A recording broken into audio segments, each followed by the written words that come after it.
Time now for another Bite with Butch. We're here on the practice field, but before we talk X's and O's, before we talk about football, happy belated birthday, my man. Well, thank you very much. Kids were great. They sang happy birthday to me, and so that's a pretty special day. It's too bad you guys couldn't get the win for your birthday, but still a hard-fought game. I'm not sure if the final score is really indicative of what you guys put out there, because you guys did keep fighting, keep coming back, but that offense, like we talked about last week, Lane Kiffin's got that thing humming. Well, he really does, and the thing that really probably broke our back as much as anything was our inability to stop the running part of it. We felt like going into the game, if you could control the running part of it, we didn't think that they could beat you in the passing game. They weren't going to create enough electric plays and big plays in the passing game, but unfortunately we had a lot of missed tackles again. Guys, uncertain about the gap responsibility, the support with the secondary, and you pay the price of it. I was proud of the way the kids, I mean, we got down 14-0, jumped back in 14-10, and closed the gap. Then we got it to 27-17. We're one possession away from getting within one score. So the kids kept competing and they kept playing, but unfortunately it turned out not to be enough. Now, you mentioned that running game. Obviously, Devin Singletary is having a big year, had a big game. Also, Jason Driscoll threw for 4 touchdowns. This week, I mean, you guys got a short turnaround this week. You guys are already practicing now for Friday's game against Western Kentucky, and they've got a quarterback who just threw for 5 touchdowns against Middle Tennessee. How do you guys stop Mike White? Well, I tell you what, he may be the best passer in the entire Conference USA as far as the opponents that we're going to play. He's got a lot of experience. He's got a good group of wide receivers to throw to, and they really try to focus on moving the ball in the passing game. I mean, they're going to play a lot of empty formations. They're going to play with 3 and 4 wide receivers.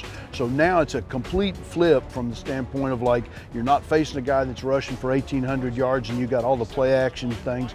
Now it's going to be, playing good coverages, being able to put some pressure on the quarterback, rushing and making sure that we can get the ball out of his hands before the receivers get themselves open. Now, you mentioned the complete flip of how you're going to scheme against this team. Couple that with the short week, with Thanksgiving. How do you keep you guys focused? Well, one of the things is obviously today is Monday, okay? But from a game standpoint, this is Tuesday. Our players came in yesterday. We cleaned up some of the mistakes. We tried to jump on Western Kentucky as quick as possible, really focus on studying the film because the game is going to be here faster than you can expect. With Thanksgiving being, on Thursday, we're going to give the players a little bit of time, 4 or 5 hours for the local kids, Dade Broward County, to go home, maybe see their families for Thanksgiving for lunch. Then they'll come back. We'll go to the team hotel, and it'll be business as usual when we get there the night before the game. So tell them, don't have a whole lot of turkey. No, easy on the turkey. We're actually going to have turkey Thanksgiving dinner for all the team, and the coaches are going to bring their wives and the families, and we'll spend some time together. And this is a unique situation also because this is senior appreciation game, and we have 19 seniors on this football team, and we'd love for the fans to come out and say thank you for these guys for all that they've done to help flip this program around, put us in a bold position, and these kids are kind of carried this football team this entire season, and I'd like to see a lot of people show them respect. Absolutely. Now I do have to ask you about one of these guys, T.O. Sure. How's he doing right now? You know what? I think he's doing really good. I mean, he's walking around a little bit without the crutches and stuff. He's staying off of it as much as possible.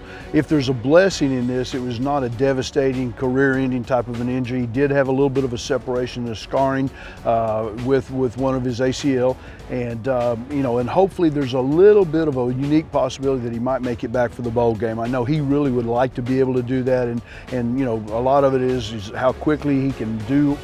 God will take care of it and heal him as quick as possible. All right, well, I was just out here watching practice. These guys had a smile on their face. Even though they've lost 3 in a row, they still seem like those spirits are up. Hopefully they can finish out here strong against Western Kentucky and then, of course, against UMass at the end of the year. Absolutely. These kids love to play and they love to practice, and I think they realize that this is, they're going to kind of devote themselves to these seniors, and I think we'll get a great effort. All right, Coach, good luck this week. Happy birthday. Thank you. And happy holidays. Thank you.